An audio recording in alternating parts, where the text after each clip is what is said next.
Salut à tous et bienvenue dans cette nouvelle vidéo. Dans cette vidéo, on en parlait justement en off un petit peu tout à l'heure avec Théo. On voulait parler des revenus passifs, ce qu'on appelle globalement entre guillemets les revenus passifs dans la crypto. On va vous donner notre avis dessus parce que on trouve que d'une certaine manière, il y a souvent un abus de langage, qui est utilisé dans la crypto. Beaucoup de débutants et beaucoup de personnes, quand ils vont dans la crypto, recherchent tout de suite à faire des revenus qu'on appelle des revenus passifs, encore une fois. Et on va voir que souvent, ça veut dire un peu tout et n'importe quoi, et surtout que les revenus passifs dans la crypto, malheureusement, ça n'existe pas. En tout cas, selon moi, c'est pas des vrais revenus passifs. Je vais commencer un petit peu Théo, puis après tu rebondiras éventuellement. Faut savoir que si vous vous intéressez pas uniquement à la crypto, mais par exemple à l'investissement en bourse ou sur les marchés financiers, on est capable aujourd'hui d'avoir un historique, de plus de 200 ans, hein, des centaines d'années aujourd'hui, d'historique là-dessus. Il y a des études académiques et c'est un marché qui est quand même relativement vieux, résilient, mais qui fonctionne aujourd'hui très, très bien. Et avec cet historique, on a été capable de se rendre compte que, bah, les marchés financiers, malgré, les crises économiques, les récessions, donc on peut citer par exemple la Grande Dépression de 1929, la Première Guerre mondiale, la Seconde Guerre mondiale, la décennie perdue, enfin toutes les mauvaises nouvelles qu'on a pu connaître par le passé, à chaque fois, à un moment donné ou à un autre, des fois c'est plus ou moins long, mais à un moment donné ou à un autre, on a su, récupérer et dépasser notre précédent plus haut. C'est pour ça qu'on dit que la bourse est structurellement haussière sur le long terme et jusqu'à présent, la crypto, depuis 15 ans, en tout cas pour le cas du Bitcoin, est structurellement haussier depuis le début. Par contre, le gros problème qu'on a avec la crypto, c'est qu'on n'a pas connu de période aussi différenciante que celle qu'on a pu connaître avec les marchés financiers. On n'a pas encore connu de véritable récession économique, on n'a pas connu de guerre mondiale, on n'a pas connu l'équivalent des décennies perdues. On commence à voir apparaître quand même petit à petit des nouvelles choses qui commencent à arriver, mais jusqu'à présent, hein, depuis 2008-2009, la première transaction Bitcoin, le Genesis Block a été fait, je crois, c'est en janvier 2009 pour le Bitcoin. Jusqu'à présent, on a connu principalement, hein, ça change un petit peu maintenant, mais on a connu quand même principalement de l'argent facile, quantitative easing important, impression monétaire du coup importante, et puis des taux relativement bas, avec un marché financier qui a crevé des plafonds et qui a fait des performances juste monstrueuses suite à la crise des subprimes, donc la crise de 2008. Euh, le gros problème avec la crypto, c'est que du coup, structurellement parlant, même si c'est haussier depuis le début, en tout cas pour le cas du Bitcoin, c'est très compliqué de prendre du recul et de se dire foncièrement comment ça va pouvoir réellement se passer si jamais ben, on a par exemple le pivot de la Fed, si jamais on a des taux d'intérêt qui continuent encore d'augmenter, si on rentre en récession économique, s'il y a une guerre mondiale qui éclate. Et donc ça crée quand même de l'incertitude. J'en viens là maintenant au sujet de cette vidéo concernant les revenus passifs, parce que quand on est sur un marché qui a connu 200 ans d'historique avec toutes les mauvaises nouvelles et tout ce que j'ai pu vous évoquer précédemment, on est capable de parler véritablement de revenus passifs parce que là, il y a des produits ou des services que vous êtes capable d'acheter, en tout cas, par exemple, certaines actions des entreprises qui peuvent verser des dividendes, qui l'ont fait, même pour certaines d'entre elles, pendant plus de 100 ans. Donc oui, structurellement, il y a des boîtes qui ont très, très bien fait ça. Donc on peut se dire, bah oui, a priori, si j'investis sur cette boîte, si ça fait plus de 100 ans, 120 ans qu'elle verse régulièrement des dividendes, si moi j'en achète, a priori, je devrais potentiellement pouvoir en récupérer par la suite. Avec la crypto, le gros problème qu'on a, l'avantage et puis le problème, c'est que l'avantage, on va dire, c'est que c'est un marché qui évolue très très vite, mais ça peut être aussi un inconvénient. Parce que vu qu'on est sur des cycles très très rapides, pour ceux qui ont déjà essayé de faire du yield farming et qui est communément mis dans le côté revenu passif, c'est on va aller par exemple farmer dans des pools de liquidités, on va aller sur un écosystème. Là dernièrement, il y en a plein qui se sont lancés, la nouvelle blockchain de Coinbase qui s'appelle Base. On a eu bon, bah, Arbitrum, Optimism et tout. Et donc, il y a tous les yield farmers qui vont aller sur ces plateformes-là au début, quand il n'y a pas beaucoup de concurrence, pour aller récupérer les pourcentages de rendement là où ils sont disponibles. Le problème de ça, c'est qu'en général, ça ne dure pas parce que quand il n'y a pas de concurrence, on a une APY qui va être importante, mais du coup, ça va inciter les gens à venir. Plus on va y avoir de personnes qui vont venir, plus il va y avoir de concurrence et plus on va diminuer l'APY jusqu'au moment où ça sera plus vraiment intéressant et on va devoir aller dans d'autres écosystèmes. Donc dans la crypto, en fait, on est sur quelque chose de beaucoup plus actif que passif. On ne peut pas se permettre de laisser notre argent comme ça farmer dans des pools de liquidité ou de faire des masternodes ou ce que vous voulez en termes de revenus passifs dans la crypto pendant 3 ans, 4 ans, 5 ans, 10 ans. Parce que le marché crypto d'il y a 5 ans n'a absolument rien à voir avec celui qu'on a aujourd'hui et n'aura rien à voir avec celui qu'on aura dans 5 ans et dans 10 ans. Donc pour moi, je trouve qu'il y a quand même un certain mensonge, une hypocrisie qu'on retrouve un peu dans la crypto, de la part des personnes qui souvent utilisent pas forcément ça à mauvais escient, mais je trouve que c'est un abus de langage de faire croire aux gens et surtout aux débutants qu'on peut se permettre et qu'on peut avoir des revenus dits passifs dans la crypto, alors que la réalité, c'est que pour l'instant, c'est un marché qui n'a pas encore été véritablement testé. Et pour les cryptos qui ont un certain historique, et pour le cas par exemple du Bitcoin, c'est pas possible d'obtenir des revenus passifs sans prendre des risques qui sont importants.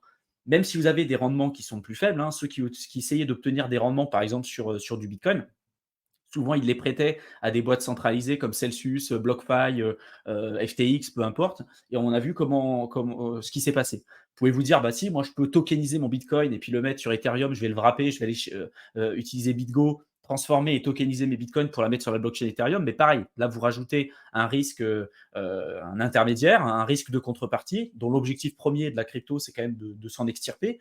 Et donc là, on va rajouter du risque de contrepartie avec l'éventualité aussi qu'on ait un problème avec le wrap Bitcoin, de le perdre dans des pools de liquidité, de subir un rug pull, etc., etc.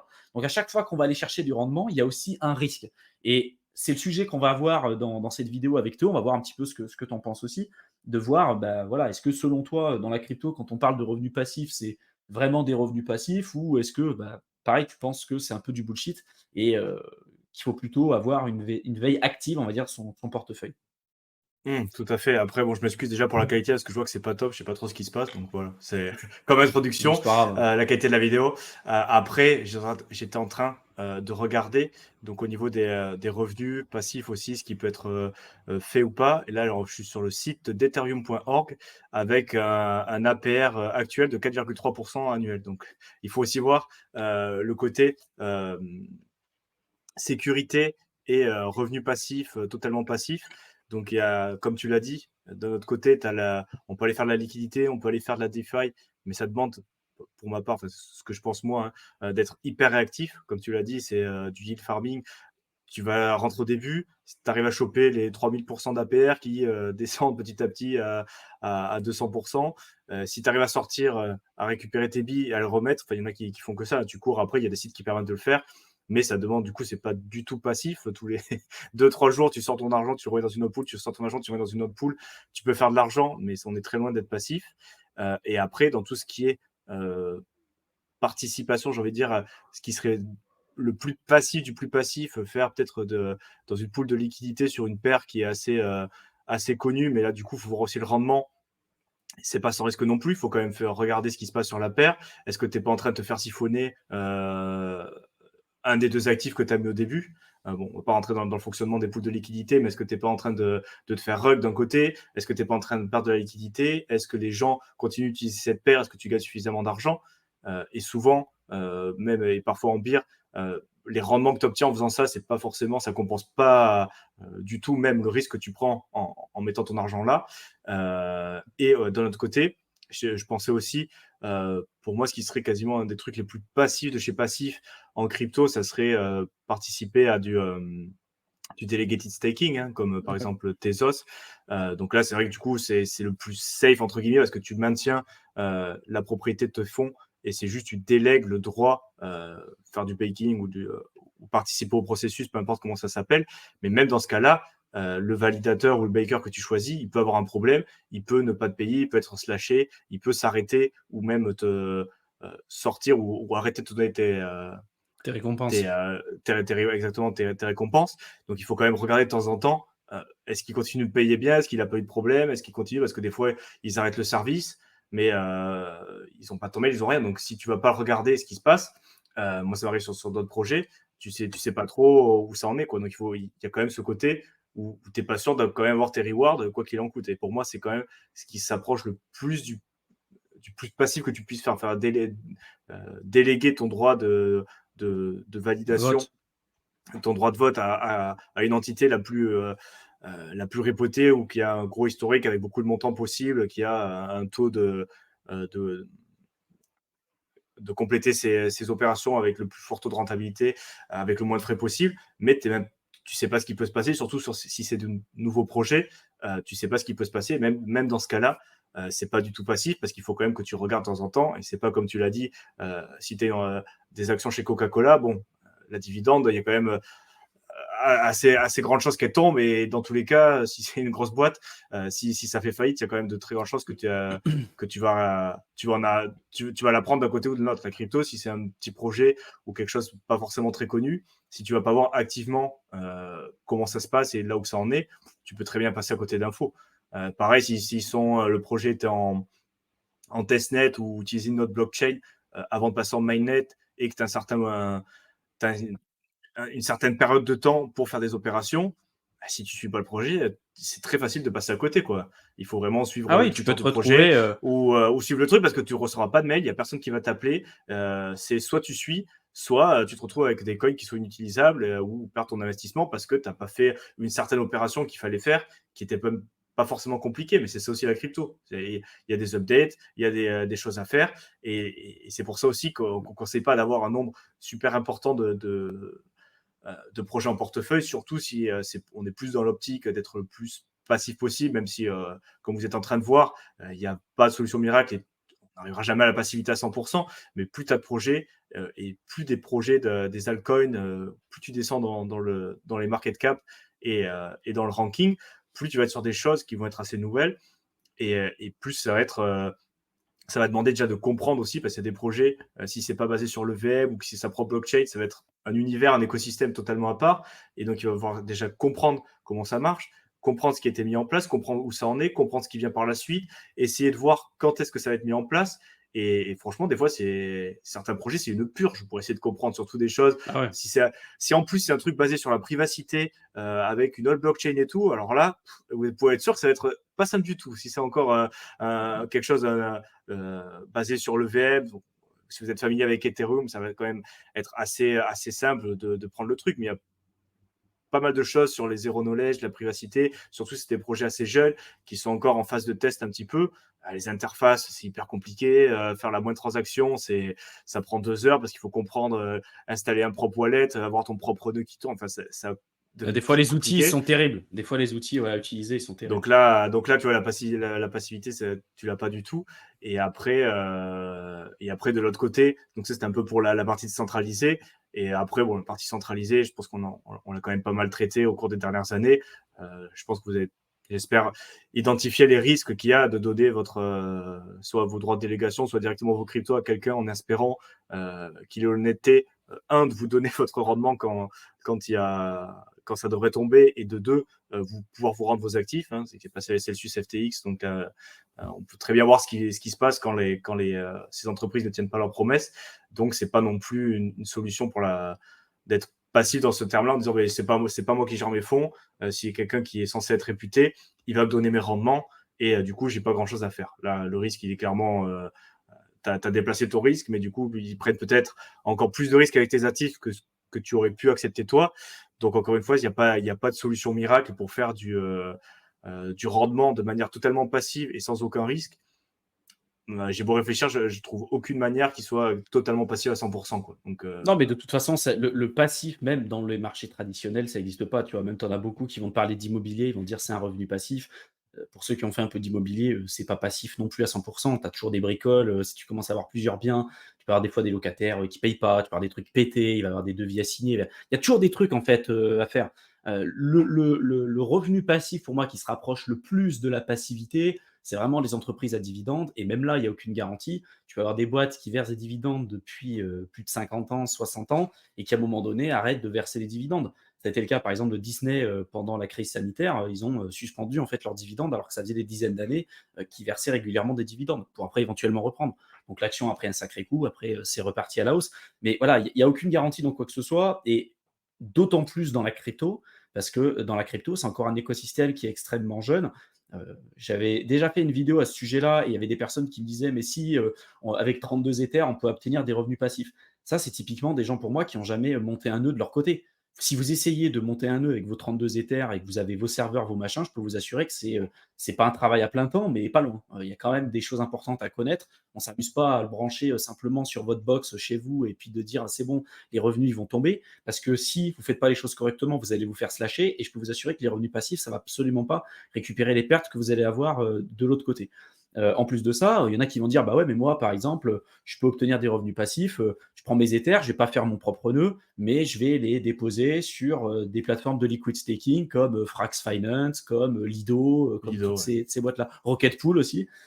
Déjà, il faut savoir que ces plateformes-là sont ultra centralisées, hein. Il doit y avoir, 10 personnes à tout péter qui aujourd'hui, contrôlent purement et simplement le protocole, par exemple, de Lido. Rocket Pool, je crois que c'est 15 ou 20 personnes.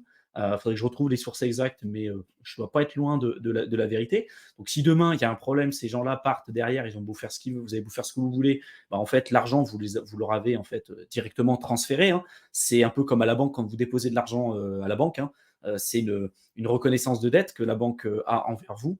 Alors, on a beau dire que c'est de l'argent qui nous appartient, quand vous le déposez à la banque, c'est une reconnaissance de dette, une créance qu'on appelle ça. Donc, si la banque fait faillite, vous perdez votre argent, bah là, c'est pareil sur Lido. Si les mecs partent avec la caisse ou décident de ne pas reverser les rewards ou n'importe quoi, bah, en fait, vous perdez tout simplement votre capital. L'avantage de faire du liquid staking, bah, c'est qu'en fait, en réalité, vous avez vos récompenses déjà qui vont tomber au fur et à mesure. Vous n'avez pas besoin de gérer tout ce qui va être infrastructure, le nœud et tout. Et puis, en plus de ça, après, par exemple, si je prends le cas de Lido, vous déposez un Ether, vous allez obtenir un STETH. Cet STETH, c'est un actif synthétique qui est censé représenter la valorisation et le nombre d'Ethers que vous avez bloqués dans les smart contracts de Lido, que vous pourrez utiliser après pour faire de la finance décentralisée sur d'autres plateformes comme Curve ou Convex, par exemple. Enfin, il y en a plein d'autres. Donc, pour obtenir des rendements de staking sur d'autres rendements, enfin, vos rendements de staking plus des rendements encore par-dessus ça, mais c'est de la veille active. Et même si vous faites du delegated, tu l'as dit, proof of stake, du delegated proof of stake, il y a plein de projets qui le font. Tu as cité Tezos, mais je crois que Cardano aussi, ils sont en delegated proof of stake. Tu peux le faire. Mais derrière, si ton validateur fait n'importe quoi, il décide d'arrêter de donner tes rewards, ou à un moment donné, lui aussi, il se fait slasher, bah, tu peux avoir des problèmes. Pareil, si le projet avance pas comme il faut, parce que là, on parle de gros projets, mais si tu as investi sur des projets delegated proof of stake et que ces projets-là, à un moment donné, ils arrêtent purement et simplement de développer parce qu'ils sont carrément à l'abandon, bah, en fait, ça marchera plus. Tu auras beau avoir des rewards, de toute façon, ça C'est ne vrai. fonctionnera pas.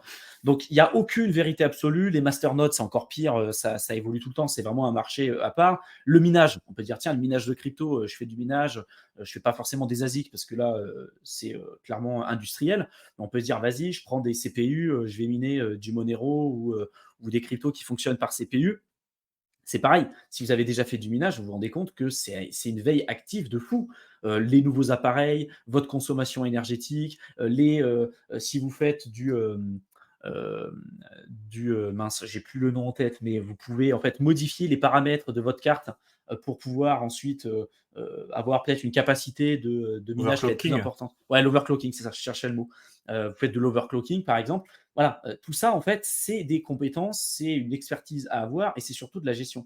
Dans la crypto, il n'y a aucun moyen d'obtenir comme ça des revenus passifs. Tous ceux qui vont vous vendre aussi les mérites des robots de trading ou du copy trading en mode revenu passif, pareil, c'est du gros bullshit. Ça fonctionne en bull run. Regardez en bear market ce qui se passe.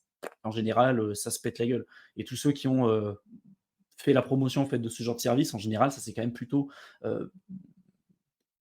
pas forcément très bien terminé. Quoi. Donc, attention, je vous invite quand même à être vigilant par rapport à ça, de comprendre que à chaque fois que vous allez avoir un rendement, vous allez avoir un risque qui va être associé à ça.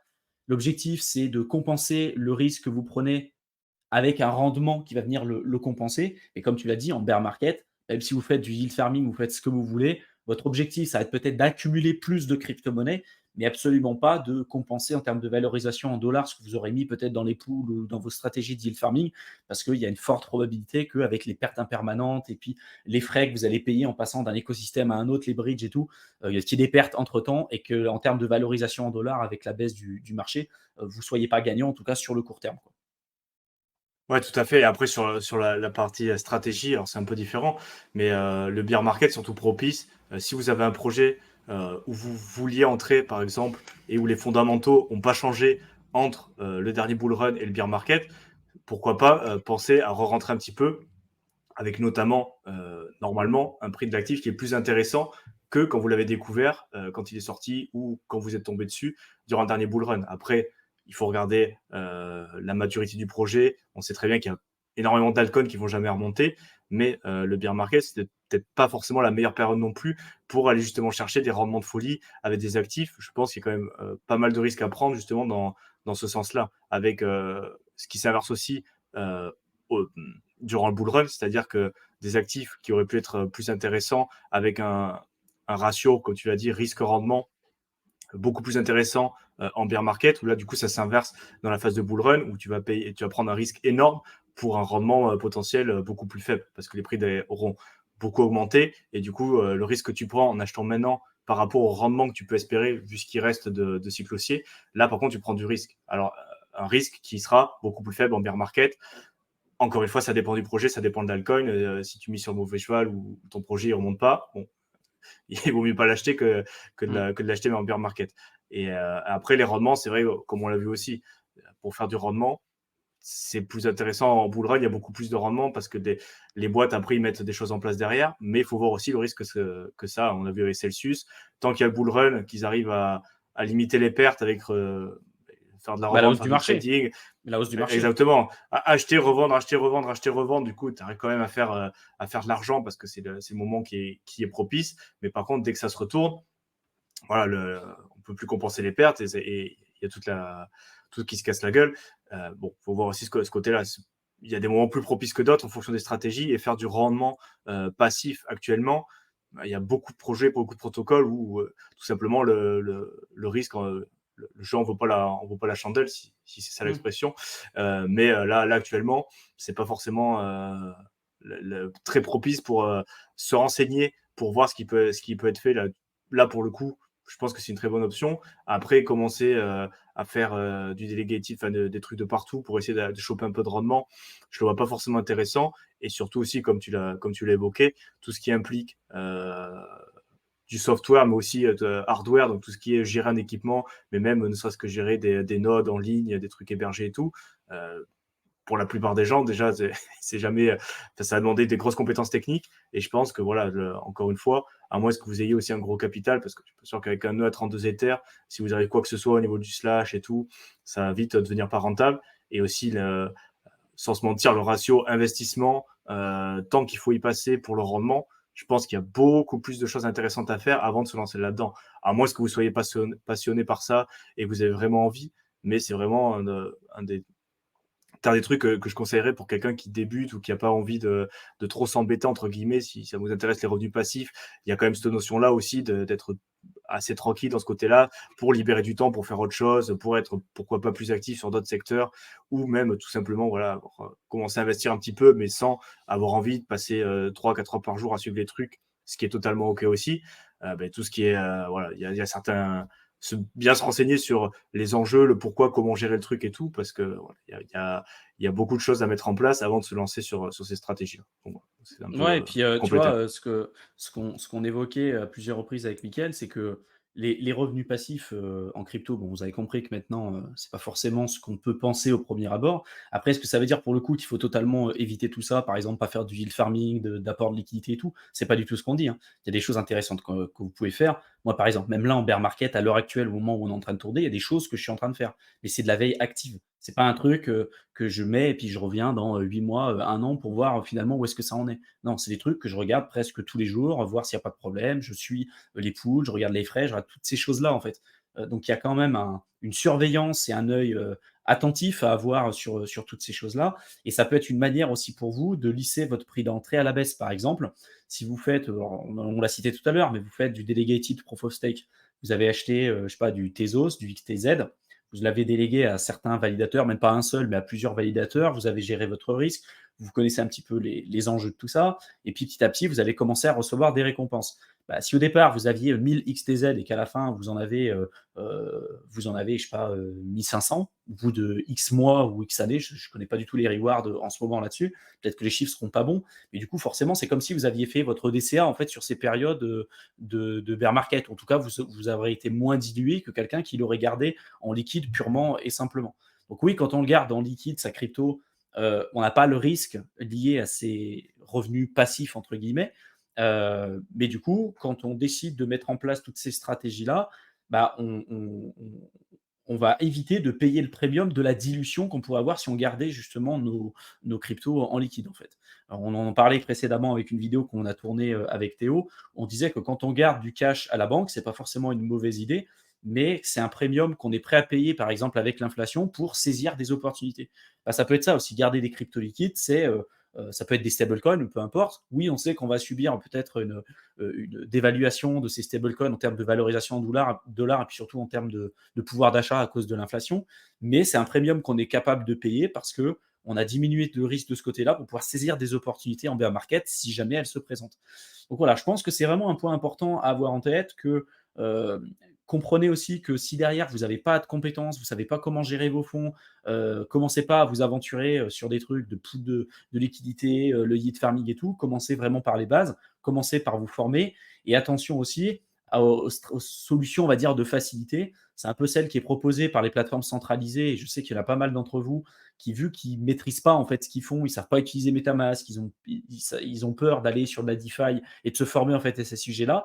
Ils vont se focaliser sur les stratégies qui sont les plus simples en fait pour eux et qui sont souvent proposées par des plateformes comme Binance ou autres, qui vont leur dire voilà, tu déposes telle crypto-monnaie, tu les bloques soit pour 30 jours, 60 jours ou 90 jours, et puis plus tu les bloques longtemps, plus tu vas obtenir des rendements qui vont être importants.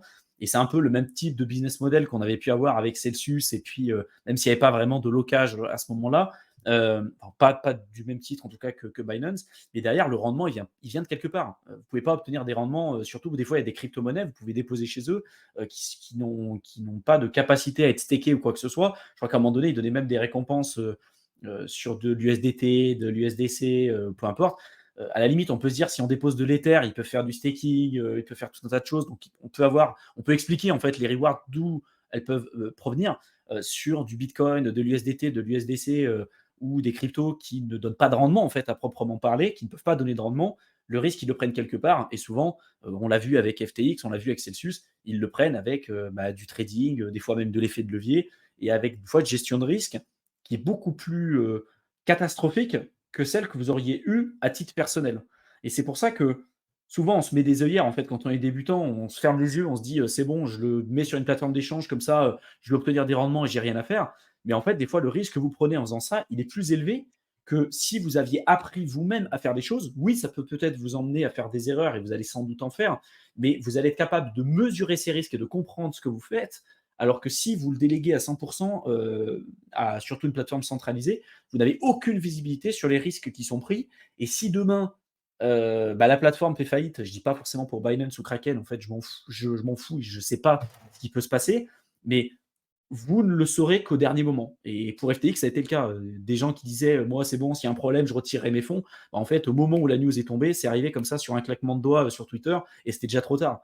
Et donc, de penser que vous serez capable de retirer votre argent juste avant qu'il y ait un problème ou quoi que ce soit, c'est de l'utopie, ça ne marchera pas. Et vous aurez presque 100% de chance de perdre l'intégralité de vos fonds. Et donc, de se dire je veux mettre en péril l'ensemble de mon bac crypto pour obtenir des fois du 5, 6, 7% sur certaines crypto-monnaies, est-ce que vraiment ça vaut le coup? Est-ce que c'est un risque que vous avez envie de prendre? Des fois, est-ce que ça vaut pas mieux soit de faire du buy and hold, de le garder sur son portefeuille, ou alors d'apprendre et de se former pour éventuellement aller plus loin. Donc je ne vais pas Et surtout forcément aller. Ouais, vas-y. Ouais, mais juste compléter sur la partie centralisée parce que je pense qu'il faut le faire maintenant. Ouais, La partie aussi risque, ça c'est quelque chose, mais aussi les statuts légaux et c'est pour ça aussi qu'il y a la régulation qui arrive. Par exemple sur Celsius, beaucoup de gens se sont rendus compte que mettre son argent déposé chez Celsius, ça équivalait à faire un prêt non garanti à l'entreprise. Donc dans les statuts, c'était ce qui avait marqué et ouais, ça c'est sorti au moment de la liquidation, au moment où on passe devant les tribunaux. Et ça, c'est quelque chose qui ressort. Alors, c'était marqué dans les conditions générales, machin et tout. Après, c'était peut-être un peu pas forcément formulé comme ça, mais dans les faits, déposer de l'argent sur certaines plateformes centralisées, surtout dans le passé, ça peut équivaloir à faire un prêt non garanti. Donc, quelque chose que vous ne feriez peut-être même pas avec des personnes de confiance, avec des sommes importantes, peut-être à des amis et de la famille. Dites, on va peut-être quand même faire un petit papier, non, pour dire que je t'ai prêté tant, tu me dois tant, ouais. à rembourser. Mais là, c'était même pas le cas. Donc, en fait, vous pouvez mettre des sommes très importantes. Et eux, ils considéraient que vous leur avez donné cet argent, enfin, vous leur avez confié cet argent, mais sans aucune garantie de leur part. Donc, s'ils vous donnent pas l'argent, si vous le rendez pas, au final, ben, vous consentez à leur donner de l'argent. Eux, ils sont censés le gérer de la meilleure manière possible. Mais si ça se passe mal, au final, ben, aucune garantie, donc c'est pour votre poire et eux, du coup, ils partent, ils font ce qu'ils veulent avec l'argent, quoi. Mmh. Et bon, c'est aussi ce côté-là de la régulation, je pense que c'est quand même nécessaire parce qu'il y aura quand même des gens qui participeront, éviter de tomber dans ces cas-là, ou au moins se renseigner parce que là, du coup, la passivité, alors peut-être que tu l'as sur, une certaine période de temps. Par contre, les risques, juste le fait d'interagir avec ces plateformes, mettre de l'argent dessus et ce qui font de l'argent ou des actifs qui sont déposés. Là, par contre, au final, c'est très opaque. Et on se rend compte avec FTX, on s'est rendu compte avec Celsius. C'est, comme tu l'as dit, des choses qui sortent qu'après coup, où là, vraiment, tu as les papiers qui sortent au tribunal. Et là, tu fais, ah tiens, ah, on ne savait pas ça, ah, on ne savait pas. Mais bon, c'est des choses que tu peux savoir qu'après coup. Donc, faire très attention là-dessus. Voilà, c'était juste pour compléter la partie sur la partie centralisée, quoi. Mm. Bon, là, du coup, on va s'arrêter là. Je pense que la vidéo est suffisamment longue. Donc, j'espère en tout cas que cette vidéo vous aura plu, qu'elle vous aura intéressé, qu'elle vous aura été utile. Je vous mets comme d'habitude plusieurs liens dans la description de la vidéo. Premier lien, c'est vers la chaîne de Théo, Aventure Crypto. N'hésitez pas à vous abonner à sa chaîne. Je vous mets le lien vers ma seconde chaîne qui s'appelle Éternel étudiant, dans lequel je parle de tous les sujets qui touchent de près ou de loin les concepts d'indépendance et de liberté financière. Donc, pareil, n'hésitez pas à vous abonner. Et tous ceux qui veulent profiter de ces périodes-là pour pouvoir se former, avec Mickaël, on vous a préparé un programme de formation de plusieurs heures que vous pouvez rejoindre. Vous avez le lien dans la description, donc vous cliquez dessus, ça va vous ramener sur une page. Là, vous pourrez vous créer en fait un espace membre avec un nom d'utilisateur, un mot de passe, et après vous pourrez vous connecter directement pour suivre l'intégralité des vidéos qu'on aura préparées pour vous. On vous souhaite une excellente fin de journée ou fin de soirée, et on vous retrouve dans une prochaine vidéo. À bientôt.